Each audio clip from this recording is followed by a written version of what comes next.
Hello दोस्तों, central industrial security force CISF ने recruitment notification जारी किया है फायर कांस्टेबल पोस्ट के लिए, जिसमें टोटल जो पोस्ट है वो आपका 1149 पोस्ट है दोस्तों।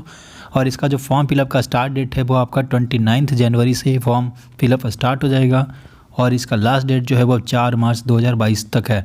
और इस नोटिफिकेशन को आप डाउनलोड कर सकते हैं, जिसका डायरेक्ट लिंक डिस्क्रिप्शन बॉक्स में दिया हुआ है। तो दोस्तों इस वीडियो में जल्दी से स्टार्ट कर लेते हैं और देखते हैं नोटिफिकेशन को डिटेल में। तो हेलो दोस्तों, स्वागत है आप सभी का नोटिफिकेशन चैनल पे। अगर आप चैनल पे नए हैं तो सब्सक्राइब कर लीजिएगा। तो दोस्तों सबसे पहले मैं आपको बता दूं कि यह जो नोटिफिकेशन है, रिक्रूटमेंट नोटिफिकेशन, यह सिर्फ और सिर्फ मेल कैंडिडेट के लिए है। फीमेल कैंडिडेट यहाँ पे अलाउड नहीं है। और इसका फॉर्म फिलअप स्टार्ट डेट आपका 29 जनवरी से है और एंड डेट आपका 4 मार्च 2022 है। और पे स्केल जो दोस्तों आपका लेवल 3 में है 21,700 से लेकर के 69,100 रुपीज़ तक है। तो दोस्तों यहाँ पे एक एक करके देख लेते हैं जो बेसिक डिटेल क्या क्या है। तो एप्लीकेशन जो आपका ये ऑनलाइन ही फिलअप होगा और इसके बाद आपका फिजिकल एफिशिएंसी टेस्ट और PST फिजिकल स्टैंडर्ड टेस्ट होगा और उसके बाद आपका रिटन एग्ज़ाम होगा दोस्तों। और जो फिजिकल और रिटन एग्ज़ाम दोनों में क्वालिफाई करेंगे उनको फिर आपका डिटेल मेडिकल एग्ज़ाम के लिए बुलाया जाएगा। उसके बाद डॉक्यूमेंट वेरिफिकेशन होगा और यहाँ पे जो वैकेंसी जो फिलअप होगा दोस्तों वो आपका स्टेट वाइज होगा। जो भी कैंडिडेट अप्लाई करेंगे जिस स्टेट के लिए, वहाँ का उसका PRC होना ज़रूरी है। और यहाँ पे कुछ स्टेट जो है मिलिटेंसी और नक्सल अफेक्टेड एरिया को यहाँ पे अलग से दिया गया है, तो जो कि एनेक्जर 9 में है दोस्तों। आगे इस वीडियो में देखेंगे कि कौन कौन से लोकेशन है जो कि नक्सल अफेक्टेड में आते हैं। डिटेल मेडिकल एग्जाम में उन्हीं कैंडिडेट को बुलाया जाएगा जिनको शॉर्टलिस्ट किया जाएगा रिटन एग्जाम में। फिजिकल एग्जाम के बाद जो रिटन एग्जाम होगा उसमें जो रिजल्ट आएगी आपका स्टेट वाइज, उसमें जो शॉर्टलिस्टेड रहेंगे कैंडिडेट उन्हीं को DME के लिए जाना होगा। उसके बाद फिर वेरिफिकेशन के लिए जाना होगा। जो डॉक्यूमेंट्स रिक्वायर्ड होंगे वो आगे मेंशन रहेगा, उसको आपको लेकर के जाना है। पे स्केल की बात करें तो पे लेवल 3 यहाँ पे 21,700 से 69,100 रुपया। नेशनलिटी आपको इंडियन चाहिए यहाँ पे। और वैकेंसी जो दोस्तों यहाँ पे आप देख सकते हैं सारे कैंडिडेट सारे स्टेट का दिया हुआ है। आप देख सकते हैं आंध्रा, बिहार, सब जितने भी स्टेट हैं सबके लिए दिया हुआ है। जो टोटल जो वैकेंसी आपका यहाँ पे वो है 1149, जिसमें कि आपका अगर जनरल की बात करें तो जनरल में दोस्तों यहाँ पे 489 है और EWS की अगर बात करें तो 113 है। और SC के लिए जो वैकेंसी है वो आपका है 161 और ST के लिए 137। और अगर बात करें यहाँ पे OBC की तो OBC की जो दोस्तों वो है 249। तो दोस्तों यहाँ पे जो वैकेंसीज अवेलेबल है या इंक्रीज और डिक्रीज हो सकता है, इसको आपको मतलब ऑफिशियल वेबसाइट पे बता दिया जाएगा। और यहाँ पे जो कैंडिडेट सेलेक्ट होंगे उनको इंडिया में किसी भी लोकेशन पे भेजा जा सकता है। तो दोस्तों अगर बात करें यहाँ पे एलिजिबिलिटी क्राइटेरिया की, तो एजुकेशनल क्वालिफिकेशन की अगर बात करें यहाँ पे तो सबसे पहले जो आपका वो 12th पास होना चाहिए और यहाँ पे साइंस सब्जेक्ट के साथ मैंडेटरी किया हुआ है। तो दोस्तों यहाँ पे जो आर्ट्स वाले स्टूडेंट है वो अप्लाई नहीं कर सकते हैं। यहाँ पे सिंपल कह रखा है कि साइंस वाले सब्जेक्ट मैंडेटरी है। और यहाँ पे अगर एज लिमिट को देखें तो 18 से 23 साल के कैंडिडेट यहाँ पे अप्लाई कर सकते हैं। और जिसका एज का जो कट ऑफ डेट है वो आपका 4 मार्च 2022 है, यानी कि क्लोजिंग ऑफ द एप्लीकेशन। और दोस्तों इसका जो अर्लियर है डेट ऑफ बर्थ उनका 5 मार्च 1999 से पहले जिनका है वो अप्लाई नहीं कर सकते हैं। और जिनका 4 मार्च 2004 के बाद है वो अप्लाई नहीं कर सकते, बशर्ते उनके पास अगर कोई कैटेगरी एग्जाम्शन ना हो। अगर कैटेगरी एग्जाम्शन है तो यहाँ पे दिया हुआ है सिंपली SC ST के लिए 5 ईयर है, OBC के लिए 3 ईयर और एक्स सर्विसमैन के लिए 3 ईयर। और यहाँ पे जो तीसरा एलिजिबिलिटी क्राइटेरिया है वो आपका फिजिकल स्टैंडर्ड्स। तो दोस्तों मैं आपको पहले बता चुका हूँ कि यह जो रिक्रूटमेंट नोटिफिकेशन है वो सिर्फ मेल कैंडिडेट के लिए है। यहाँ पे जो हाइट मांगा गया है वो आपका 170 सेंटीमीटर और चेस्ट जो है वो आपका 80 to 85 सेंटीमीटर और चेस्ट एक्सपेंशन आपका मिनिमम 5 सेंटीमीटर है। और यहाँ पे फिजिकल स्टैंडर्ड में कुछ लोगों को रिलैक्सेशन दिया गया है, जिसमें हाइट 165 सेंटीमीटर है और चेस्ट को 78 से 83 सेंटीमीटर कर दिया गया है। और जो कैंडिडेट टैटू बनवा रखे हैं वो कैंडिडेट यहाँ पे अगर इंडियन आर्मी की गाइडलाइंस को फॉलो करते हैं तो वो अप्लाई कर सकते हैं, अदरवाइज़ वो अप्लाई नहीं कर सकते हैं। दोस्तों यहाँ पे कुछ नोट पॉइंट दिया हुआ है। पहला जो नोट पॉइंट ये है कि जो कैंडिडेट अभी तक 12th पास नहीं किए हैं वो कैंडिडेट अभी अप्लाई नहीं करेंगे। जो क्राइटेरिया दिया हुआ कट ऑफ डेट है वो आपका 4 मार्च 2022। अगर 4 मार्च 2022 तक रिजल्ट नहीं आता है तो आप अप्लाई नहीं कर सकते हैं। और क्लास 10 के जो सर्टिफिकेट है, मैट्रिकुलेशन सर्टिफिकेट, उसी के अनुसार से आपका डेट ऑफ बर्थ और नेम चेक किया जाएगा। और अगर यहाँ पे जो एज कंसेशन अगर रिजर्वेशन चाहते हैं एक सर्विसमैन के बेटे को तो उनको नहीं मिलेगा, इसलिए एक्स सर्विसमैन कैटेगरी में आप ना डालें, काउंट नहीं होगा, एज रिलैक्सेशन नहीं मिलेगा।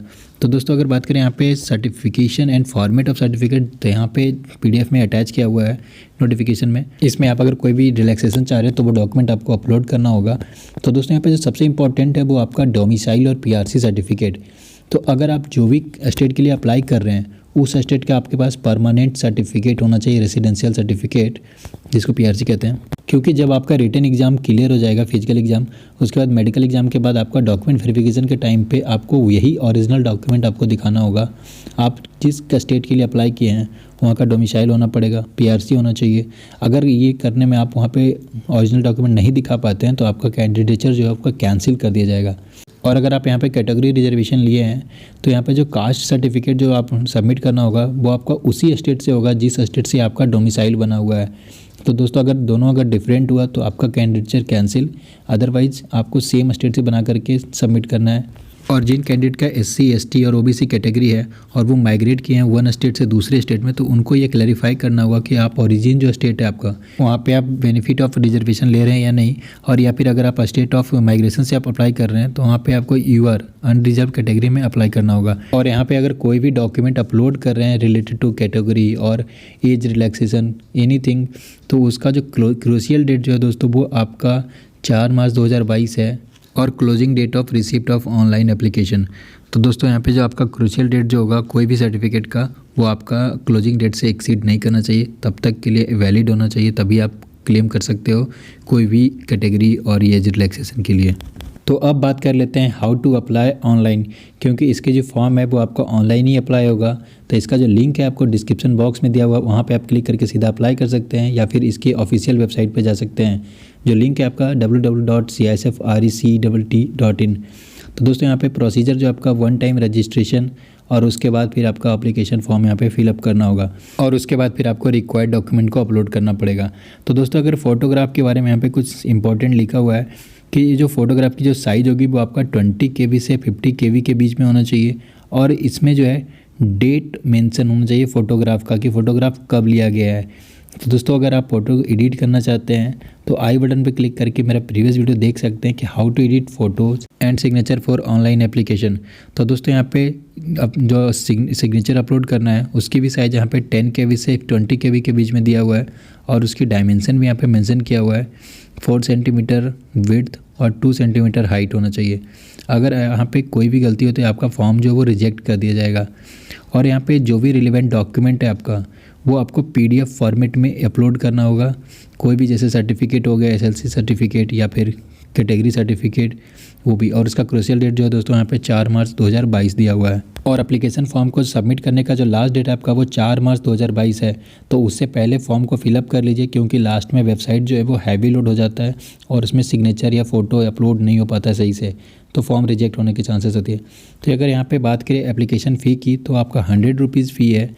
SC ST और ESM एक सर्विसमैन कैटेगरी जो है वो आपका एग्जेम्प्टेड है, फ़ी से उनको पे नहीं करना होगा। अदर कैटेगरी के जो भी कैंडिडेट हैं उनको एप्लीकेशन फ़ी पे करना होगा, वो भी ऑनलाइन यहाँ पे मोड दिया हुआ है। ऑफलाइन भी पे कर सकते हैं, उनको SBI के चालान के माध्यम से कैश पेमेंट करना होगा। तो दोस्तों अगर बात करें यहाँ पे कि रिक्रूटमेंट प्रोसेस क्या होगा, तो रिक्रूटमेंट प्रोसेस जो है आपको जिसकी मैंने पहले बता चुका हूँ कि यह 4 स्टेप में होगा। पहला आपका फिजिकल एग्ज़ाम होगा, फिजिकल इफिशिएंसी टेस्ट और फिजिकल स्टैंडर्ड टेस्ट। और उसके बाद आपका रिटन एग्ज़ाम होगा। रिटन एग्ज़ाम के होने के बाद यहाँ पे DME होगा, डिटेल मेडिकल एग्जामिनेशन। उसके बाद आपका डॉक्यूमेंट वेरिफिकेशन होगा फाइनल रिक्रूटमेंट के लिए। और यहाँ पे फिजिकल एग्ज़ाम से पहले भी आपका डॉक्यूमेंट वेरिफिकेशन होगा, प्रोविजनल होगा वो। और इसके बाद आपका बायोमेट्रिक रजिस्ट्रेशन किया जाएगा PST एग्ज़ाम से पहले। और बायोमेट्रिक रजिस्ट्रेशन में आपका left thumb impression, right thumb impression और फिंगर को स्कैन किया जाएगा। और यही रजिस्ट्रेशन आपका वेरीफाई करवाया जाएगा दोस्तों रिटन एग्ज़ाम के टाइम पे, जब आप रिटन एग्ज़ाम के लिए जाएंगे। और जो एक सर्विसमैन कैंडिडेट है उनको भी फिजिकल एग्ज़ाम में प्रेजेंट होना पड़ेगा। हालांकि वो PET एग्ज़ाम से एग्जेम्प्टेड हैं, बट उनको मेजरमेंट देना होगा अपने हाइट, चेस्ट एंड वेट के लिए। अगर बात करें यहाँ पे फिजिकल एफिशिएंसी टेस्ट में, तो दोस्तों यहाँ पे 5 किलोमीटर की रनिंग है, 24 मिनट के लिए टाइम दिया गया है। और अगर फिजिकल स्टैंडर्ड टेस्ट जो है आपका PST, उसमें जो कैंडिडेट क्वालिफाई करेंगे उनका है हाइट जो है 170 सेंटीमीटर और चेस्ट जो वो 80 to 85 सेंटीमीटर, जिसमें एक्सपेंसन जो आपका वो 5 सेंटीमीटर का दिया गया है। और यहाँ पे कुछ पार्टिकुलर कैंडिडेट जो हिल एरिया से बिलोंग करेंगे उनको हाइट और चेस्ट में रिलैक्सेशन मिलेगा, जिनका जो मिनिमम हाइट होगा वो 165 सेंटीमीटर और चेस्ट जो होगा 78 से 83 सेंटीमीटर कर दिया गया, बट एक्सपेंसन जो यहाँ पे वो 5 सेंटीमीटर ही रहेगा। तो दोस्तों जिनको पीएसटी एग्ज़ाम में कोई क्लियरेंस चाहिए होगा, जो अपने हाइट और चेस्ट को लेकर के अपील करना चाहते हैं तो उनको सेम डे पे ही अपील करना होगा वहाँ के जो प्रिजाइडिंग ऑफिसर रहेंगे उनके सामने, और वहाँ पे जो अपीलेट अथॉरिटी होगी उसी का डिसीजन फाइनल किया जाएगा। उसके बाद आप फर्दर अपील नहीं कर सकते हैं। और दोस्तों जो फिजिकल एफिशिएंसी टेस्ट जो एग्ज़ाम होगा उसमें जो रनिंग का एग्ज़ाम होगा उसके लिए आप अपील नहीं कर सकते हैं किसी भी रीजन पे। तो दोस्तों अगर हम यहाँ पे बात करें अब दूसरा जो है आपका रिटन एग्जामिनेशन, जो कि आपका CBT मोड में होगा, और रिटन एग्ज़ाम में उन्हीं कैंडिडेट को बुलाया जाएगा जो फिजिकल एग्ज़ाम PST और PET दोनों को पास करेंगे उनको। तो दोस्तों ये जो एग्ज़ाम होगा वो आपका CBT होगा, जिसमें 100 क्वेश्चंस होंगे और ये 100 मार्क्स का एग्ज़ाम होगा। तो यहाँ पे दोस्तों जो पार्ट है आपके, ये part A, part B, part C और पार्ट D तक है। यहाँ पे जो टोटल क्वेश्चन होंगे आपका 25 क्वेश्चन होगा हर एक पार्ट का। जैसे अगर पार्ट A की बात करें तो जनरल इंटेलिजेंस एंड रीजनिंग जो है आपका 25 क्वेश्चन होंगे, इसके मैक्सिमम मार्क्स भी आपका 25 होगा। जनरल नॉलेज की अगर बात करें तो वही 25 क्वेश्चन होगा, 25 मार्क्स होगा। फिर यहाँ पे मैथमेटिक्स जो आपको पूछा जाएगा वो भी आपका 25 क्वेश्चन 25 मार्क्स होगा। और यहाँ पे इंग्लिश और हिंदी हो सकते हैं, तो यहाँ पे 25 और 25 मार्क्स का होगा। ये क्वेश्चन इसके 25 होंगे। टोटल जो टाइम दिया जाएगा आपको वो 120 मिनट दिया जाएगा और टोटल मार्क्स आपको यहाँ पे 100 होगा। और यहाँ पे रिटन एग्ज़ाम से पहले आपका बायोमेट्रिक वेरिफिकेशन होगा, जो आपका रजिस्ट्रेशन हुआ था PET और PST के टाइम पे। और यहाँ पे जो क्वेश्चन होंगे वो आपका इंग्लिश और हिंदी दोनों लैंग्वेज में रहेगा अवेलेबल। और इस क्वेश्चन में जो नेगेटिव मार्किंग है वो आपका नहीं है। There shall be no negative marking for this exam. 100 marks के एग्ज़ाम है दोस्तों। यहाँ पे 120 मिनट टाइम दिया जाएगा, जिसमें नेगेटिव मार्किंग बिल्कुल नहीं है। तो यहाँ पे जो कैंडिडेट को इन्फॉर्म किया जाएगा एडमिट कार्ड वो आपका CISF.REC.in पे वेबसाइट पे मिलेगा। और यहाँ पे कोई भी ऐसा प्रोविज़न नहीं है जिससे कि आप री-इवैल्यूएशन और रीचेकिंग करवा सकते हो अपने स्कोर कार्ड का। जो टेंटेटिव आंसर की का है वो आपका रिटन एग्जामिनेशन का वो आपको वेबसाइट पे मिल जाएगा, ऑफिशियल वेबसाइट CISF.REC.in पे। और यहाँ पे जो क्वेश्चन का लेवल जो होगा दोस्तों वो आपका 12th स्टैंडर्ड होगा, और ये साइंस सब्जेक्ट से रिलेटेड ज़्यादा क्वेश्चंस होंगे। जैसा कि नोटिफिकेशन के एलिजिबिलिटी क्राइटेरिया में ही पहले डिफाइन कर दिया गया है कि यह जो एप्लीकेशन फॉर्म है सिर्फ मेल कैंडिडेट और साइंस स्टूडेंट के लिए है। यहाँ पे आर्ट्स स्टूडेंट अप्लाई नहीं कर सकते हैं। तो दोस्तों यहाँ पे DME डिटेल मेडिकल एग्जामिनेशन के पहले आपको डॉक्यूमेंट वेरिफिकेशन करवाना होगा, और यहाँ पे जो भी डॉक्यूमेंट मेंशन किया हो इसका ओरिजिनल कॉपी लेकर के जाना है DME एग्ज़ाम में। जैसे कि आप देख सकते हैं मैट्रिकुलेशन सर्टिफिकेट, डोमिसाइल सर्टिफिकेट और कास्ट सर्टिफिकेट अगर आप एलिजिबल हो तो और भी सर्टिफिकेट यहाँ पे मेंशन किया हुआ है जो कि आपको लेकर के जाना है। तो दोस्तों जो डॉक्यूमेंट वेरिफिकेशन होगा जो कि आपका after completion of PET, PST और रिटन एग्ज़ाम के बाद होगा, तो यहाँ पे मेरिट लिस्ट बनाया जाएगा। जो स्टेट और यूनियन टेरिटरी के जैसा वैकेंसी दिया गया है उसी के अकॉर्डिंग मेरिट लिस्ट बनाया जाएगा। और जो मेडिकल एग्ज़ाम के लिए जो कैंडिडेट बुलाए जाएंगे वो सिर्फ और सिर्फ टोटल वैकेंसी के इक्वल नंबर ऑफ़ कैंडिडेट को बुलाया जाएगा। तो यहाँ पर अगर बात करें दोस्तों मोड ऑफ सिलेक्शन का, जैसा कि मैं आपको इस वीडियो में पहले ही बता चुका हूँ कि यहाँ पे 4 स्टेप में सिलेक्शन होना है। और यहाँ पे जो रिटन एग्ज़ाम की अगर बात करें, रिटन एग्ज़ाम का जो मिनिमम मार्क्स है, अगर आप जनरल कैटेगरी और EWS और एक्स सर्विसमैन से हैं तो आपको 35% लाना है। SC ST और OBC के हैं तो 33%। अगर आप उससे कम लाते हैं तो आप क्वालिफाई नहीं करेंगे। और अगर सीट खाली भी रह जाता है तो भी आपको मिनिमम कट ऑफ मार्क्स जो है या 35% और 33% इसको क्रॉस करना है। अगर आप नहीं क्रॉस करेंगे तो आपको नहीं बुलाया जाएगा। और अपकमिंग वीडियो में देखेंगे एक लाइव डेमो कि अप्लाई कैसे करें, और वन टाइम रजिस्ट्रेशन प्रोसेस में कोई दिक्कत अगर आ रही है तो उसको कैसे सॉल्व करें। तो यहाँ पे दोस्तों देख सकते हैं लिस्ट ऑफ नक्सल और मिलिटेंसी अफेक्टेड डिस्ट्रिक्ट दिया हुआ है। हर एक स्टेट में कितने डिस्ट्रिक्ट हैं वहाँ पे और उनके प्रॉपर नाम दिया हुआ है। जैसे बिहार में औरंगाबाद, बांका, गया, जमुई, कैमूर, लखीसराय, मुंगेर, नवादा और वगैरह दिया हुआ है यहाँ पे। तो हर एक स्टेट के बारे में यहाँ पे दिया हुआ है। और यहाँ पे नॉर्थ ईस्ट के जो स्टेट है अरुणाचल प्रदेश, यहाँ पे सारे के सारे मिलिटेंसी अफेक्टेड एरिया आते हैं। तो यहाँ पे जो टोटल रिजर्वेशन जो आपका सीट है वो दिया हुआ है, आप सीट में देख सकते हैं। पूरी नोटिफिकेशन को आप डाउनलोड कर लीजिए, एक बार फिर से आप रीड आउट कर लीजिए अप्लाई करने से पहले। और अगर आपको कोई डाउट होता है इस नोटिफिकेशन से रिलेटेड तो आप हमें कमेंट सेक्शन में बता सकते हैं। तो दोस्तों जल्दी से चैनल को सब्सक्राइब कर लीजिएगा, क्योंकि नेक्स्ट वीडियो हम लोग देखेंगे हाउ टू अप्लाई ऑनलाइन और OTR से रिलेटेड से कोई भी इशू है उसको रिजॉल्व करेंगे। तो दोस्तों अगर आपको वीडियो अच्छा लगा तो लाइक शेयर सब्सक्राइब करिएगा। Thank you guys, thanks for watching this video. Subscribe, notification, be notified yourself.